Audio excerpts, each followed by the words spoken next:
I was going to point out, I know this is like, it's a little schizo mode. We're kind of going all over the place here.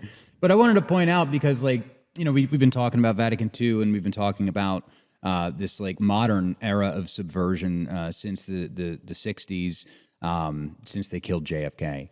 But it's interesting to point out that back in the 1920s, there was a group called the Opus Sacerdotal Amici Israel. And this was a group that was specifically formed to try and remove these prayers that we were talking about, the prayer for the Jews that they are perfidious, that they are faithless. And eventually... was that something that they said during Mass every time? That was a prayer that was said during Mass every time? It's a prayer during Good Friday. Oh, okay. The Good Friday liturgy. During the Good Friday liturgy. Got it. Okay. And so... perfidious is not just faithless, it's against the faith. Like perjury is against your oath. Perfidious is against the faith. They're antichrist. And the church is not afraid to say this every year until 1955. Wow. Or 1959, they took out the word perfidious. Right. Everything that Amici Israel were asking for in the 1920s, and the Cardinal Mary de Val said, absolutely not. You people are deicide, and you've not repented crucifying God. We're not going to take on your liturgical tips. But the church did do it in the 50s. And what's changed between the 1920s and the 1950s to turn everything around? The biggest lie in history, the Holocaust, with the Jews blaming not just the Germans, but trying to say this is the fault of the whole world for doing nothing. And it's the fault of the Christian churches for letting this happen. And then they said it's the fault of the Catholic Church for teaching 2,000 years of anti-Semitism, which led to the Holocaust. It's a complete meaningless term, anti-Semitism. It's a complete lie that the church has ever taught a hatred of people. She teaches a hatred of sin and godlessness. And the Holocaust is a lie. It didn't happen. Many Jews suffered as they were being expelled from Europe by the Nazis, but there was no genocidal plan from Hitler or the Germans to annihilate the Jews. That's all a lie. And that's what they wielded then as a weapon against the church. And so many people just felt that they couldn't contradict Jews or withstand them after that, or they'd be accused of being genocidal.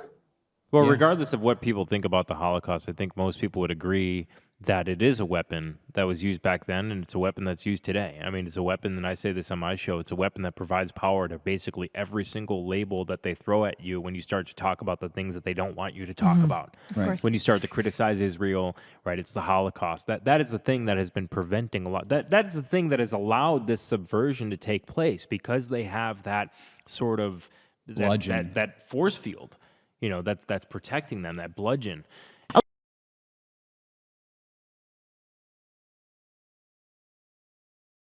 A lot of our audience, and I'm seeing these comments in the live chat right now, but we have a lot of agnostic, atheistic, pagans. But race first white people that I think are absolutely integral to the movement, to furthering the dissident right. And like you talked about with the mustard seed, what is the place and how do we unify with people on this front? Because what you said about Christianity, even though I'm Catholic, kind of Catholic in name only right now. You need to go to Mass. I do need to go to Mass. I do believe what you said about Christendom, but more as it relates to race. Like, I believe if we're a homogenous white country, that we can deal with these divisions later. Let's get there. So how do you square that circle? How do you deal with the issue of race when Christianity is so overwhelmingly welcoming? Well, as a Christian pastor, let me give you the incredible gift of losing half of your audience. Is that okay? Please. We punish our listeners all the time. Oh. For the guys who are, ethnic, pagan, ethno-nationalist, but I have no doubt they are very J-pilled. Rejecting Christ is the most Jewish thing you can do. Based.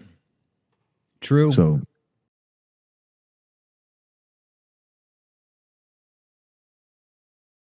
to answer your question, for the ethno-pagan nationalist who's I think that European, ancestry matters, but for them, that'd be at the top of the list. And so for them, it's like, that's kind of all that matters. But that guy, even though I have some profound disagreements, he's not going to be in the brother category. He's not necessarily even going to be in the friend category, but he can be a co-belligerent. And so I think we can partner.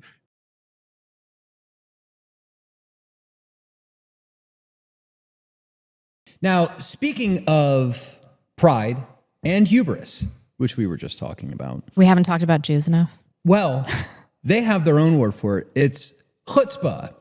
Chutzpah. You got to get that in there. Chutzpah. Recently, I don't know if you've seen this video. You probably have.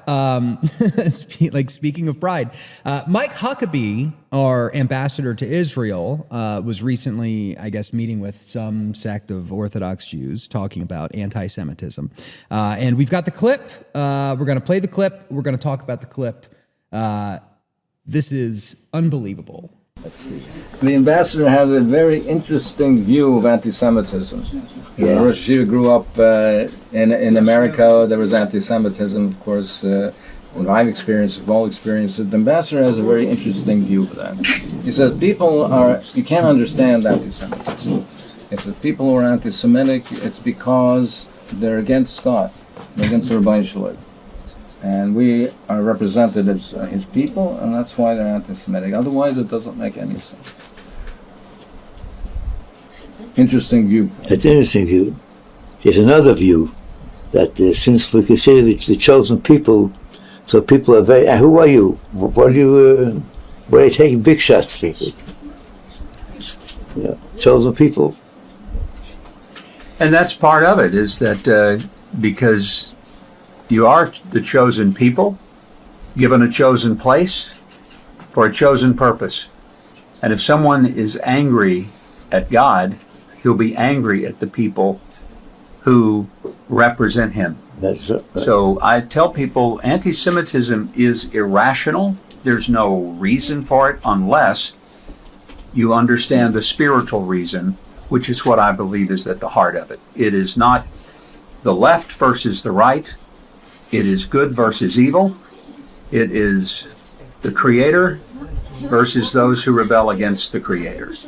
Well, the irony of that is that I agree with him in that this is a spiritual battle, and we should be opposing those who are in rebellion against the creator. But that is Jews. He's describing Jews.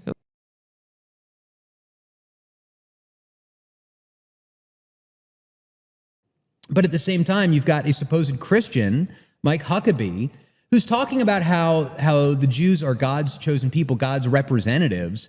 And these are the people that clamored to have Jesus Christ nailed on a cross, right? These are the people that shouted, give us Barabbas, give us revolution against the Romans that killed the Logos incarnate. So what is your take on this? And have you always had the views on Israel and Zionism that you currently hold now? Is this a recent development that's kind of happened since October 7th? Can you talk us through a little bit of that? Yeah, I came into these views probably in the last 2 years, before October 7th, but no, not from the cradle. I was born and raised in America. Mm-hmm. Right? So I think, most people in America have been Zionist by default. And so I think pretty much everybody who holds, a similar position to the position I hold or you guys hold is, someone who came into that position. They were evangelized, ironically, by Jews. The most convincing argument for anti-Semitism is Israel. Jewish behavior. Jewish behavior. Yeah. And so, no, it's a more recent development for myself, but it was, before October 7th, I had done already a 9-part, long form series, just focusing on the theological side of the equation and less of the geopolitics and even less of, the historical things. Like we didn't get into, why are there ridges, on the edges of coins? we didn't get into, some of those things, which are fascinating and like hilarious and sad at the same time. But just dealing with scripture, each episode we focused on the book of Hebrews. We focused on It was me and another individual, a friend of mine. He focused on Galatians, focused on Romans. Romans chapter 11 is one of the kind of quintessential texts that, that Zionists would use to say, well, yeah, okay, maybe, like that's kind of like the free safety. You get past every other, Zionist argument, and they say, yeah, okay, yeah, so I guess, Judaism rejects Christ and hates Christ, and they've done some terrible things throughout history, and blah blah blah blah blah. But they're God's chosen people, and even if there's not a physical land promise for them and these kinds of things in the future, there's still this futuristic spiritual revival, and all the other nations of the world, all Christians are dependent on that, right? That we need God to convert Jews. And when that happens, their conversion, the natural branch is being grafted back into this, this olive tree, that will mean this life from the dead. It'll be the kickstart of this global revival where all the other nations, the Gentiles will start flooding in. And so if you care about, your country, if you care about Brazil, if you care about, El Salvador, you care about China, you care about Russia, you care about, if you care about the rest of the world, then you got to be rooting for the conversion, this, at least spiritually speaking, a spiritual conversion in our future of the Jewish people. Otherwise, you're not going to get it. So we dealt with that, and dismantled that, because I don't believe that. I think that's not what Romans 11 is actually talking about, at least not as it applies today. And so we did all this kind of stuff. So my views predate October 7th, and the theological framing. And but yeah, it came later in life. I like everybody else, I didn't think a whole lot about Israel one way or the other, but I just by default accepted that they must be God's chosen people and those kinds of things. Yeah, I think with us it's a similar kind of thing. I mean, like I noticed some things, like when I was in the music industry. I remember I've told the story before, I think, but I was sitting at a recording studio in Manhattan, and I'm 2:00 in the morning, and everyone's kind of talking about how their grandparents fled to Brooklyn after the Bolshevik Revolution, and I'm like, wait a minute, am I the only non-Jewish guy here? Yes. And they're like, you aren't Jewish? I'm like, yeah, my last name's Reilly. What do you think I am? I'm Irish Catholic. Yeah. You know what I mean? And then you never worked again. And I never worked again. Yeah, exactly. That's exactly what happened. But I didn't really think about it until I had my radio show back in 2017, and there was a boycott of it, a boycott of the whole radio station. And when you boil it down, the three main driving factors were three Jewish people that took issue with the fact that our morning co-host would make fun of Christianity and Mary, and then we would make fun of his little hat or whatever, right?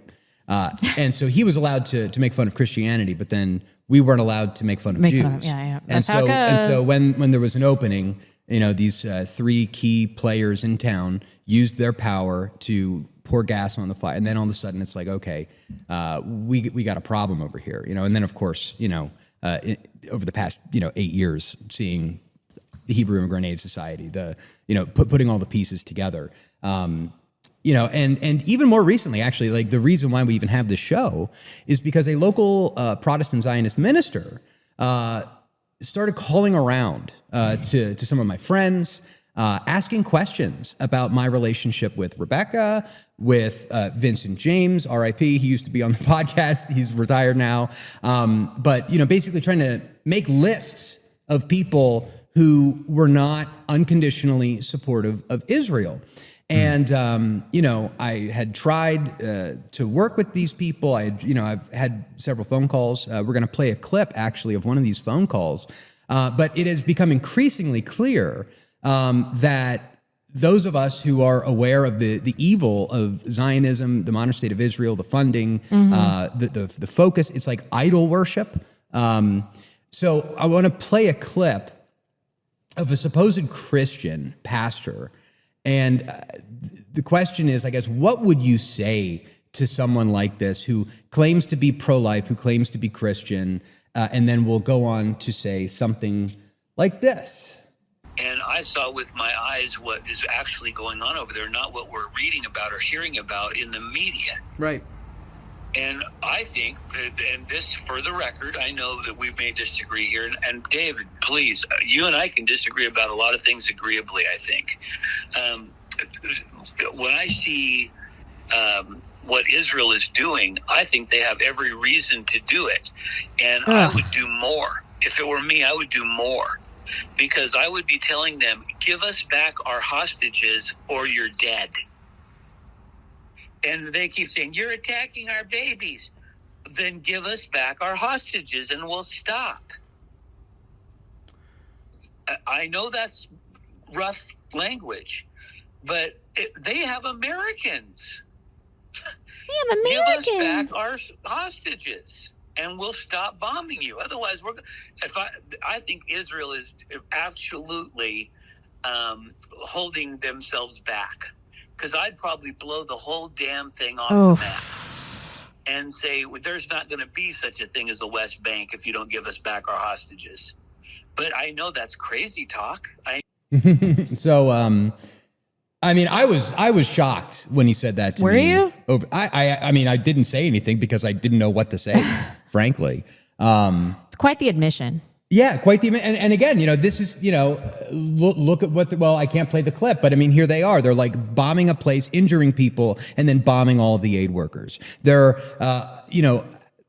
depriving them of food, water, and fuel. And then when they go to actually distribute the stuff, they start opening fire and shooting children in the back, right? How is this, Christian? How did this happen?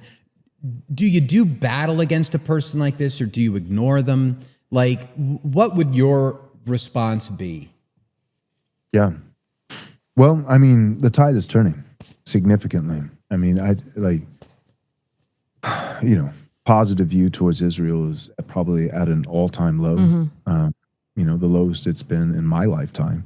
And so again, like I said earlier, we all agreed that one of the most powerful arguments for anti-Semitism is Jewish behavior. And so I think as Israel continues to behave the way that it is currently, it's kind of like the left, the Biden administration, those kinds of things. Like that's part of the reason why Trump, won with as much of, a margin as he did. Was like, one of the best arguments for Trump was Biden.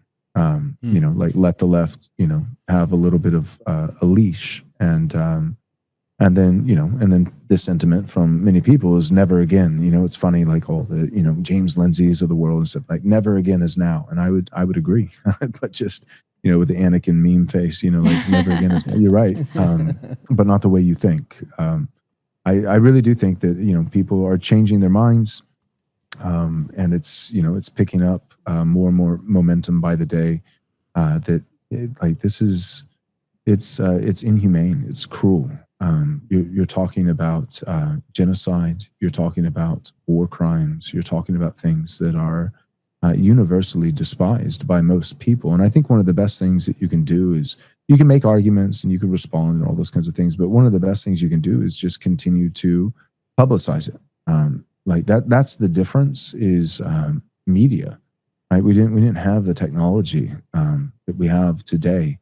And, and even when we did, there were gatekeepers, and the gatekeepers still try, but everybody's breaching containment. They're not able to, to hold the line as they once did. You're not able to suppress speech like you once were. And so I think, with more and more freedom of speech, with more and more independent people in media and, in technology and people, just showcasing who Israel is and the things that they're doing, the whole world is turning against them. And I think they know. And I think it's weird because on the one hand, it's like, man, if you were Netanyahu, you'd be thinking, well, we better back off because we're getting some pretty bad press. But on the other hand, I think they realize that, the boomers are going to be gone. Well, I don't know. We say that, but I have a sneaking suspicion they might build a base on the moon and harvest. I know, right? And and find a way to live forever. So I don't know. Like people have been saying the boomers going to be gone, and I'm not convinced. I feel like somehow they're going to find the fountain of youth or partner with Peter Thiel, and just upload their consciousness, transhumanism or whatever. Like they'll find a way to make sure that Gen X and millennials are forgotten, in all of eternity. But assuming that the boomers actually do die, Israel's toast. Yeah. Yeah. Right. Who's gonna support that them? gravy train is coming to a screeching halt. So my point is, I think Israel, on the one hand, they're like, dude, like, we're getting terrible press. On the other hand, I think they know their days are numbered. They actually have a very short window before all of a sudden, like it's going to be a lot of millennials in charge. It's going to be a lot of groypers in charge. It's going to be, and I think they know, oh snap, like if we're going to do something, we've got to do it now. Yeah.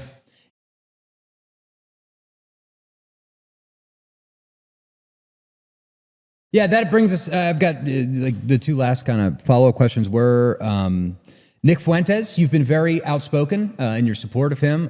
We've had a couple of priests on our show that are very supportive. Father James Maudsley. I think that this kid is, I don't know, man. Like there are moments where I think like this kid was like anointed for this period of time. Yeah. To be doing what he's doing, saying what he's saying. There's times when he's like, giving a political speech. All of a sudden, it's like more intense than any sermon I've ever heard from like a priest. And it's just like, wow. So I guess, have you had any backlash for coming out and supporting this young man and supporting groypers and this whole kind of America First dissident right movement? How have you navigated that?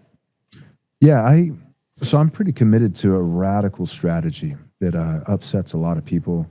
My strategy is this: I support everything that I agree with, and I don't support the things that I don't agree with. Wow.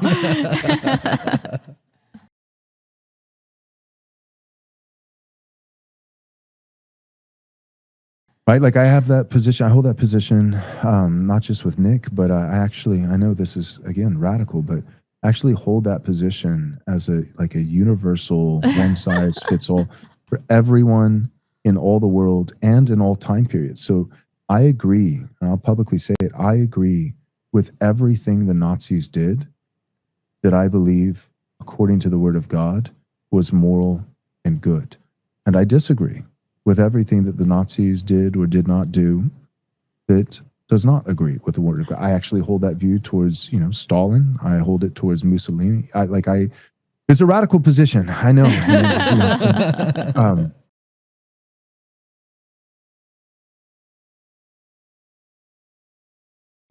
So all that being said, I have publicly said, because here's the thing, again, it's my theology, it's my faith in Christ and my commitment to God's word as infallible and true, that causes me, to do things that upset people a lot of the time. But one of the biblical principles that I want to submit to and I want to obey is the scripture that says to give honor to whom honor is due.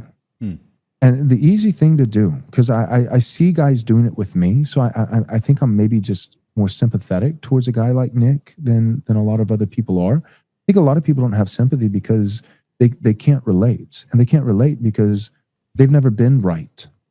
with you know what I mean? Like they've never been right, and they certainly have never been right early before other people, before putting their finger in the wind and seeing, so a lot of people they're quick to judge because they're not able to relate at all because they've always been freaking wrong about everything. That's why Nick is so dangerous. I don't know how you could be sympathetic towards Nick. Well, I can see why you don't see that because you've never exercised courage in your life. You've never been right in a prophetic sense ahead of time in your life. Now, for me, and it's the grace of God. It's not to boast in Joel, but by the grace of God, I actually know what that feels like. I know what it's like to be a minority and to be persecuted and hated and told to shut up and slandered and mocked because, not because you were wrong, but because you were early.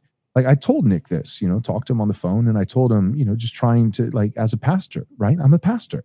He's a person made in the image of God with an eternal soul. And so I was trying to encourage him. And I said, Nick, one of the best things that you have going for you is that you're young, right? He's 27 years old. If he's not assassinated, which we should pray that the Lord protects him. Amen. But if he's not assassinated, Lord willing, he has 50 years, 40 years easily of public life. And I said, one of the best things that you have going for is you actually have enough time for the tide to turn and to actually be appreciated before you're dead. Most guys with courage are appreciated. They are. once they've been safely buried under 6 feet of dirt.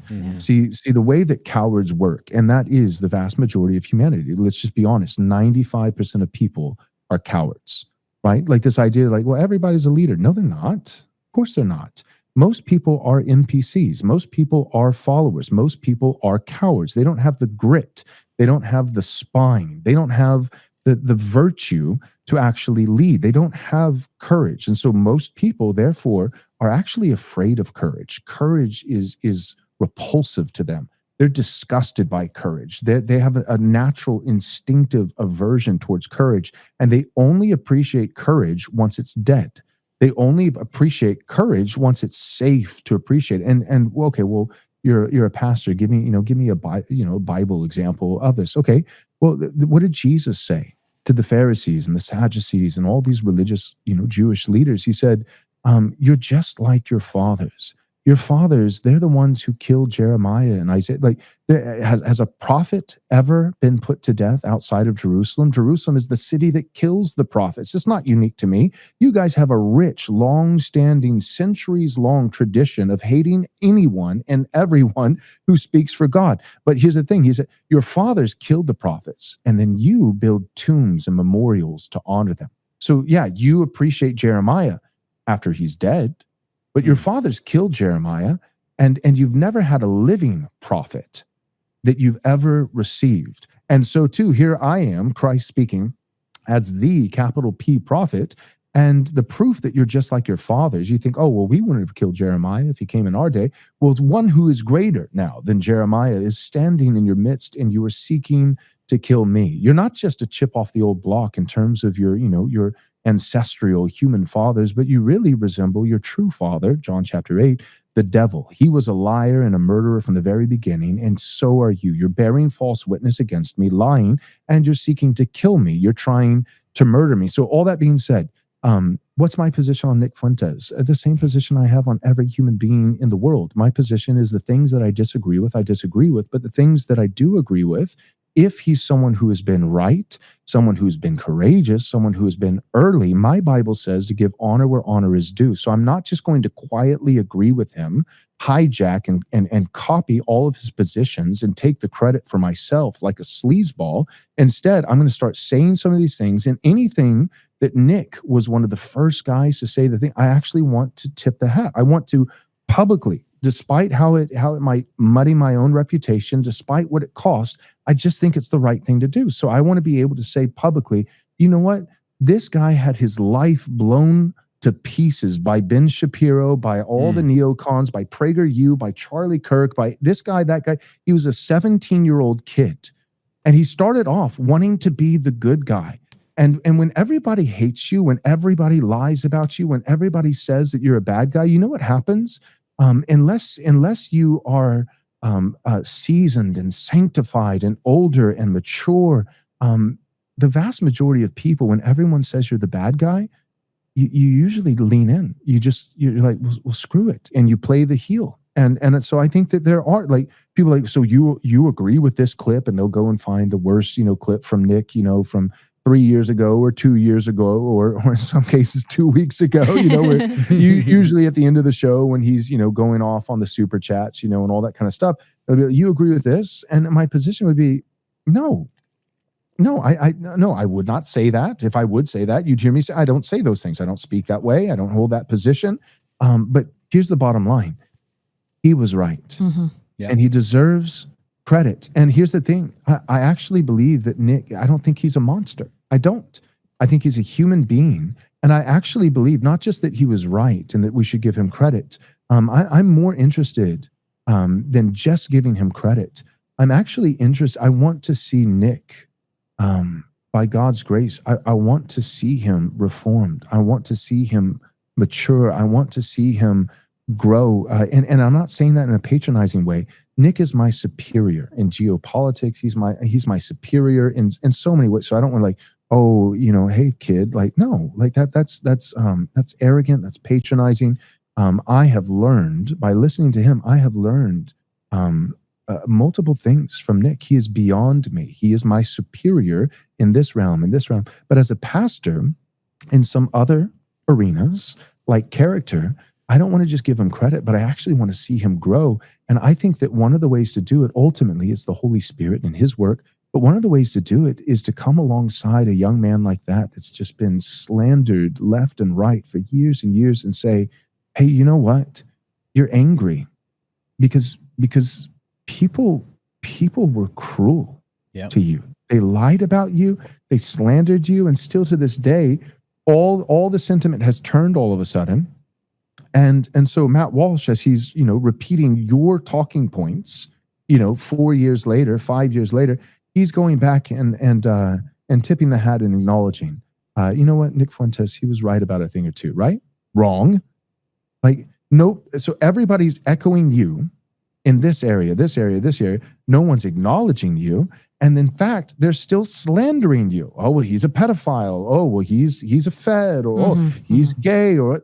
And so I'm thinking, like, one, because I want to honor God, not that my chief goal is not to honor Nick, it's to honor God, give honor where honor is due. And then also because I want to honor God, I'd like to see Nick. It's funny, like I'm tempted to even do a series or something, that like redeeming Nick Fuentes. And what I'd like to, and one of the ways that I think that that's going to happen, like, I mean, you see this throughout history, like whether any great leader, there's this moment where an older man comes alongside and not patronize it, recognizing that this young man is a savant. He's a once in a generation guy. The older man doesn't have the innate giftings that the younger, but he is seasoned. He's older. There's some wisdom there. And what he does is he doesn't just beat him up. He doesn't just humiliate him and correct him, but he comes along and he puts his hand on his shoulder and he says, hey, you were right. You are gifted. I see this in you. There's greatness. Aspire towards it. Aspires. And so so I actually think that Nick is growing. There's more growth to happen, but I think he is growing in terms of character. I think he's recognizing things, like some of the clips. I know, like, it's baby steps, granted, but he's like, hey, you know what? We got to stop saying the N-word on the show. It's baby steps, but that's growth. That's something's happening. I think he's cleaning up. I think he's maturing. He's not compromising. He's not moving left in terms of his positions, but in terms of his presentation, he's realizing, like, okay, maybe I don't want to just do a show, forever. Like, what if one day I actually want to run for office or something? Like, I do need to grow up. I do need to mature. And I think one of the big things that's going to help him along the way in that journey is some guys actually, instead of attacking him all the time, coming alongside and pointing out the good and affirming it. That's what father figure, like, as an adopted kid, like, I'm only, and I've made tons of mistakes, but I would have been so much worse. I would have been a total degenerate if it hadn't been for my parents adopting me, Christian parents. And the best thing that my dad, my adoptive father, did for me was not just correcting me when I was wrong. I needed that also. We need correction. But he didn't just correct me. He affirmed me. He wasn't ashamed of me. Yeah. He wasn't embarrassed of me, even when I screwed up. My dad was a pastor, and there were times as a kid where I'm, you're a PK, you're the pastor's kid, and I'm running around as a little kid in the sanctuary, knocking over chairs and probably, he never, I never saw my dad embarrassed of me. Yeah. And if he corrected me, he did it privately.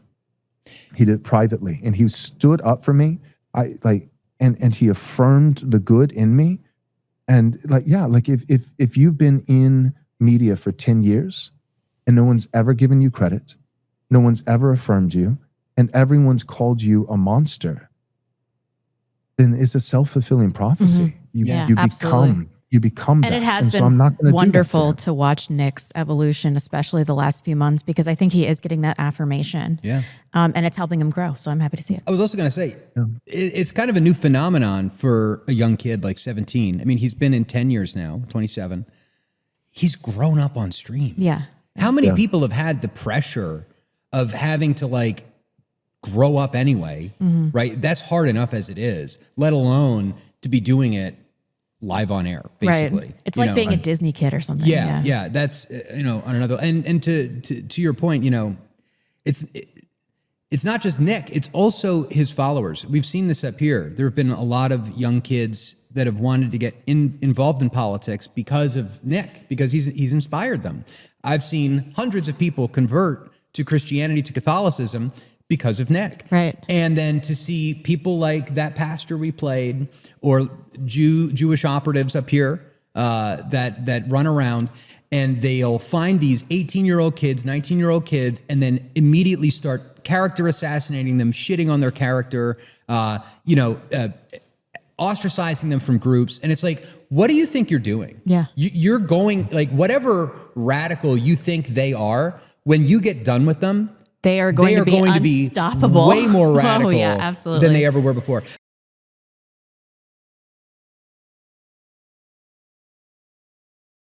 We're going to get to super chats, so get your last minute super chats here if you have any questions for Joel. Last question, we got a super chat a couple of episodes ago. What are your thoughts on Pastor Doug Wilson? Because he's up here in Idaho. There was a big CNN piece that was done on Moscow, Christchurch, what he's doing down there. I wasn't sure if you guys were in the same, I don't think you're in CREC or anything like that, CREC, the whatever group that he does. But, what's your take on him? I mean, I've generally had good experience. When I was working for E. Michael Jones, we set up an interview with Doug Wilson. So it's like, okay, well, that's interesting, like bringing on, arch Catholic anti-Semite E. Michael Jones, and I'm behind the camera there. And then, everyone at his church that I've ever met, Gabe Branch and all these other people, they've been great. Yep, I love them. they have.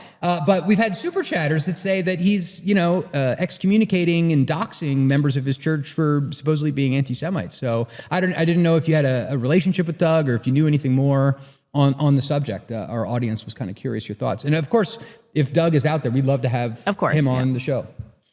Yeah, great question. Doug spoke at our conference last year, I believe in March or April. So it's been about a year and a half. And in the first couple early years of our podcast, he came on the show a number of times, not like a dozen, but I can't remember, 3, 4, 5 times. I've been to Moscow, my wife and I, back in 2020, actually in February, right before COVID hit, and spent time in the Wilsons' home, and got to meet a lot of the Moscow, Idaho people, and there's some of the kindest people that I've ever met. There's a lot of people who are frustrated with Doug right now, who appreciate me and are mad at Doug, and so I have an answer to that. I'll give my thoughts, but first, I'd be remiss, right, if I'm going to sit here and defend the good of Nick Fuentes, and not equal weights and measures. Equal weights and measures. So Doug Wilson, I believe it was actually him, ironically, he said, a man's greatest credentials are not, plaques and, diplomas on the wall, but the laughter at his family's dinner table. And I think that's true. And so say what you will about Doug Wilson, but he has 3 children who fear the Lord, and, 20-something grandchildren who fear the Lord. He has a church of 1,500 people that he's pastored for 40 years. It is a healthy church. He's helped with a few other men to start, a Presbyterian denomination, the CREC, that represents a couple hundred or more churches throughout the world, predominantly in the United States. He was integral in kind of recovering the classical Christian education model, and starting the ACCS, which is a group of multiple different schools at this point. Definitely hundreds, if not over 1,000, different classical Christian schools. He started a school there in Moscow, K through 12. He started a college, New St. Andrews. The guy, say what you will, but he has been a formidable force. Powerhouse. For Christendom. That said, Gabe Wrench, I consider him a friend. He's been a blessing. He was actually initially on our board with Right Response Ministries, and so I'm incredibly grateful for him. I spoke at one of their conferences briefly on a panel for Christian nationalism a couple years ago, at a Fight Laugh Feast conference, which is a group of the guys, Gabe Wrench and some others from Moscow, put that annual conference on. And so I have a ton of respect, ton of love, ton of appreciation.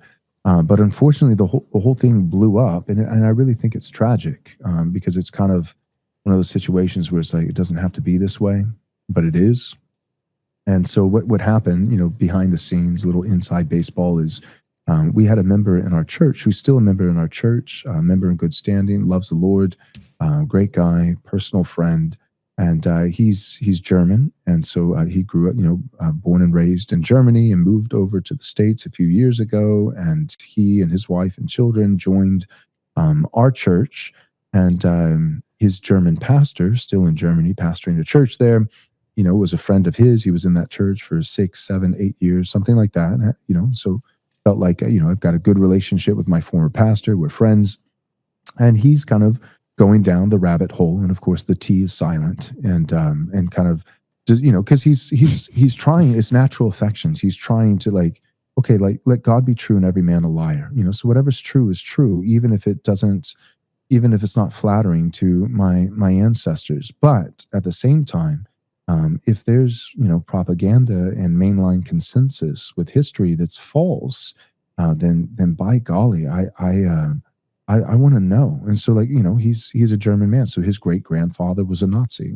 He was a fighter pilot. Flying planes. Like, he wasn't involved in in any camp or anything like that. And the reality is that most of these guys, they were Lutherans, and they're fighting for their country. Their families, their wives and kids are starving. Churchill cut off all the supply lines, and the entire world, they're fighting on every front, Great Britain and Russia, and all that, and in America, of course, we enter the fray. We've never found a war that we didn't like, especially if it's a war, a civil war. I mean, we've had 2 civil wars. World War II was a civil war. It was European, civil war. And then we had, our own national civil war 80 years later. And so, most of these guys, like his great grandfather, he's like, I think my great grandfather's a Christian. What do you think, Pastor? And I was like, well, I don't know. Was he like personal friends with Himmler? Or was he like keeping the logs of how long it takes for frostbite to set in? As he's watching Jews freeze in the snow or something. Like no, he's flying, a plane and fighting for his family. He's a Lutheran, and it's like, yeah, then I think he's a Christian. I think that I think you're going to see him in heaven, and I think a lot of Germans fall into that category, and we don't have to demonize everybody. And I think some of them did some things that were wrong, but I think the Bolsheviks did some things that were also wrong, and I would argue worse. And so anyway, so it started like that, and he's talking to his former pastor, and he texts him a meme. Now, I don't think it was the best idea, but he's like, he's my friend, like they had that, at least he thought they had that kind of relationship. He didn't think anything of it. And it was like a Holocaust meme with like a little girl sitting at the dinner table, and her mom, 1950s kind of style. And the little girl asks her mom, what's the Holocaust? And the mom answers and says, it's the one time that Jews had to do manual labor, and so they claim that it killed them. I think I've seen that meme. It's a classic, yeah. And so anyways, and so it was already out there in the ether. But here's the thing. He didn't even post it on social media. He texted it privately to his former pastor. And he texted it not saying, I'm mocking however many Jews, whether it's 6 million or whether it's 278,000 or something in between, right? I'm kind of a in-between guy, but however many it was, he's not texting this and saying, for every Jew, especially women and children who were innocent, right? It's different if they're actually Bolsheviks, right? That there are bad guys in war, and there is such a thing as just war theory and these kinds of things. But for every innocent Jew who died without a fair trial, I feel awful. He's not mocking. So the pastor interpreted it as you're mocking the suffering of innocent people. Oh, and he's like, no, I'm mocking a historical event that for him, he's saying, I don't believe it happened, or at least nothing close to what we're told. So he was mocking something that he's saying, I don't think this is real, but it was interpreted as you're mocking the suffering of people, and then all of a sudden, this private exchange finds its way into the next blog entry and podcast from Doug Wilson. That's really lame. That's incredibly lame. Really lame. And so now Doug Wilson, I want to be accurate. He did not name this individual, and he didn't name me, but he said, like, well, we have members in Reformed churches, who are, promulgating memes mocking the Holocaust. And it's like, number one, he never posted it. He texted it privately to a pastor. That pastor then gossiped to Doug Wilson and a few other individuals. And then all of a sudden, it's like in one notable Reformed guy's podcast, it's in Doug Wilson's blog. And so then after it made the entry in a subliminal kind of subtle way into like 2 or 3 different public pieces of content, blogs and podcasts, I was kind of upset. I was like, yeah, totally. It's like, forget this. So I just put it on blast. And so I just did a podcast and I said, hey, this is what happened. This is what they're referring to in a passive aggressive way. This is exactly what happened. The person that they're referencing is a member of my church. I love him. I don't believe that he's in sin, and deal with it. And so then it became, this really, really big thing. And then out of that, and again, taking Doug at his word. And I don't have a reason to, I'm not going to sit here and say he's a liar. I think he's telling the truth in this. I have no reason not to believe him. But it's what Doug and some other leaders within the Reformed Protestant world perceived as a neo-Nazi problem. Like Doug started describing me. He'd started and then at no that deal. Point, That's super lame. He was at that point he was naming me, and he was calling me Revoice for Nazis, which is a playoff of within the Presbyterian world. There was this conference, this movement called Revoice. It was never that large, but some people involved. And Revoice was basically a group that was saying it's okay to be gay as long as you don't act on it. Right? So you can sit there and fantasize about sleeping with a dude, or whatever. You can even cuddle with your boyfriend as long as you don't sodomize him or what. Like what? It's not good. But Doug is using that to describe me. So he's like, he started saying, Joel Webbin is a Revoice for Nazis. Right, so like basically, like I guess insinuating like you can have all the intentions, you can have all the motives, you can have all the fantasies and the thoughts, just you can't act on it, which is really hypocritical because that would number one, it's just rude, but number two, it's factually false, because the equivalent of using that playoff of Revoice, it's like, well, this guy has gay affection. Right, homosexual affection for another man, but he's not going to act on it. Well, the equivalent over here of like a Revoice for Nazis would be, I've got guys in my church who want to physically harm Jews, but they're not acting on it. But I don't have guys in my church like that. I have guys in my church who think that some Jews, or even perhaps many Jews in various time periods, have been a serious problem. But I don't have anybody in my church who's saying, I want to go and hurt Jews, but I won't act on it. That would be the equivalent. So it's slanderous. It's actually slanderous. And so all this happens, and I defend this guy, in my church, who, like, he's not a celebrity. He's kind of a little bit of a celebrity now, but he's not a celebrity. He's not, a big name, or he's just a guy in my church. And people, people were shocked by it, because they're like, you had an in with Doug Wilson, who, is kind of growing in popularity, the CNN, documentary. And like, you had an in with this guy and this guy, and these guys were at your conference, and you were this growing, young man, growing in prestige and influence in the Reformed world, and, connections with these guys. And you blew it all up over one random guy that nobody even knows his name. And also, what he did was no big deal. Yeah. And my answer was yes, and I'd do it again, because it's the right thing.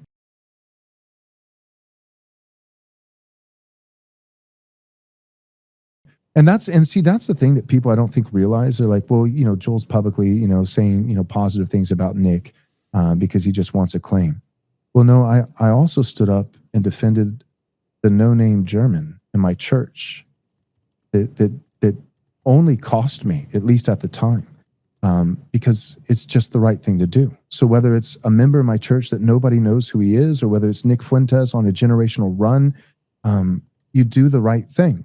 And so from that event, so this is blowing up and people are saying, well, there's an anti-Semitism problem within the Reformed Protestant world. And then also Pete Hegseth, who is a part of a CREC church, was during, him being, grilled and everything like that to be confirmed for Secretary of Defense. And so, he was a CREC guy. And so Doug Wilson, again, giving him credit, I have no reason not to believe him. He was thinking, well, one of the things that he might be interrogated over in his hearing might be, well, he's an anti-Semite, because he goes to a CREC church, and there's this within the Reformed world, there's all these anti-Semites. And so then, if it wasn't already this big enough ordeal, they, Doug and some other guys in the Reformed world, significant players, came out with a statement, and they called it the Antioch Declaration. And the whole thing was basically saying, yes, Jews, are not Christians and they need Christ. There's only one way, to salvation, faith in Jesus. But there are all these different false religions, and Judaism is not worse than any other false religion. And I'm sitting there and like, yeah, in the eternal ultimate sense, spiritually speaking, you reject Christ and you go to hell. Whether you reject him because you're a Muslim, or reject him because you're a Hindu, or reject him because you're a Jew, or reject him because you're an atheist, or whatever it is. But to say that all false religions are equal with no disclaimer, it implies that they're equal even in their temporal effects. And the reality is, think about that for a second. Yeah. Temporally speaking, has Mormonism had as many temporal negative effects as Judaism? Nope. Of course not. Of course not. That's insane. It's also like saying that like every sin is the same. That like, murder is the same as, stealing a Cisco cup from like a cafeteria or something exactly. like that. Well, exactly. And that's another common, evangelical misnomer. It's like, well, all sin is equal in the sight of God. No, it's not.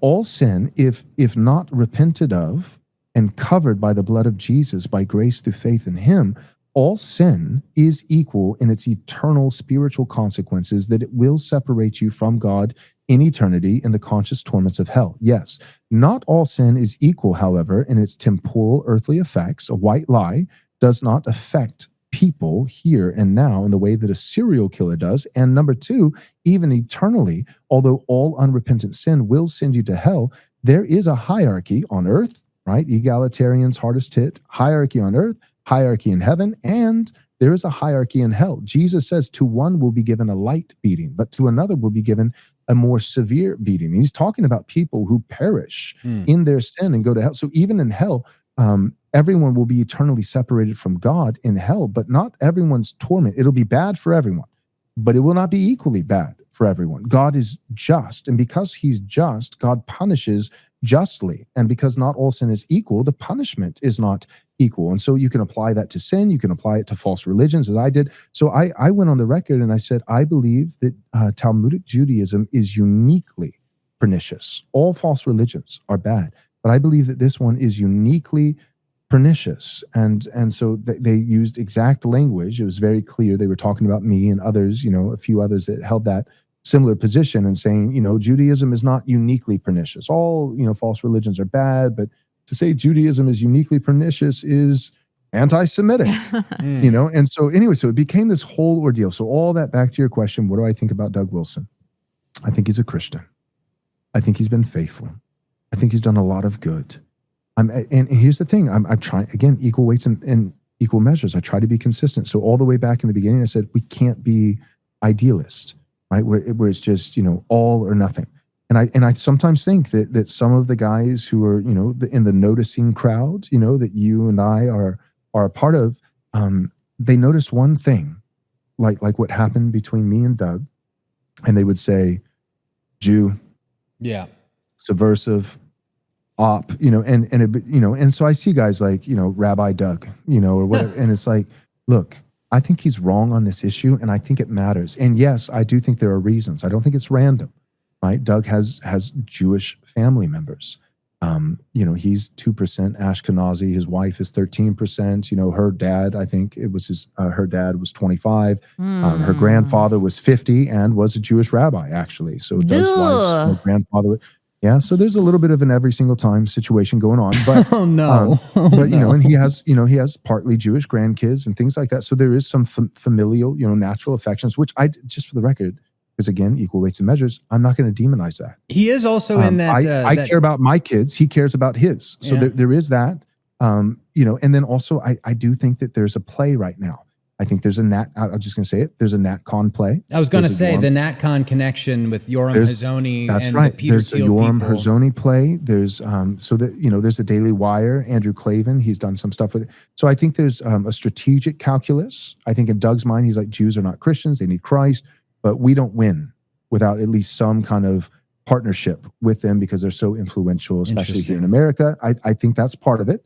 And if I'm wrong about that, then take it with a grain of salt. I don't want to speculate too much. Sure. And then I know because he's using his own words, he's written about this. I think there's the familial piece of having Jewish relatives, and that one I understand. Like if I felt like the whole world was souring on the Irish, well, my wife is Irish, and my kids are therefore part Irish, and because I have kids and I love them, they're part Irish. If the whole world was like every single time the Irish, then I might start getting a little nervous, So I'm sympathetic in that regard. Got it. But my point is, I can look at that and I can say, this was an unforced error. I think it's a significant error.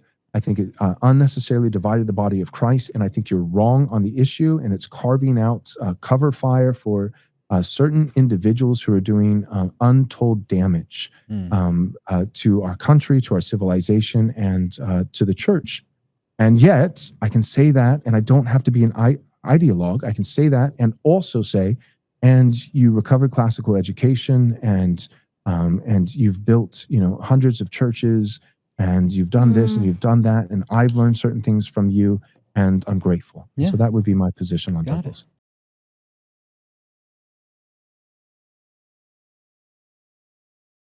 Big Mad Lad, send $5. The Bible never once mentions racism as being a sin. In fact, it doesn't ever say slavery is a sin. How have we got to the point where the church teaches this suicidal empathy where racism is the ultimate sin and we have to let in all the third world? Jews. The Holocaust. Yeah, that's exactly how that happened. Yes. Now, the Catholic Church, Christians in general, we've opposed chattel slavery. I mean, that's out there, but it's so retarded though. It's like if God wanted us to miscegenate into different races, wouldn't he have made it so that there was no distinction amongst races? yeah. They can all be refuted so quickly. Yes.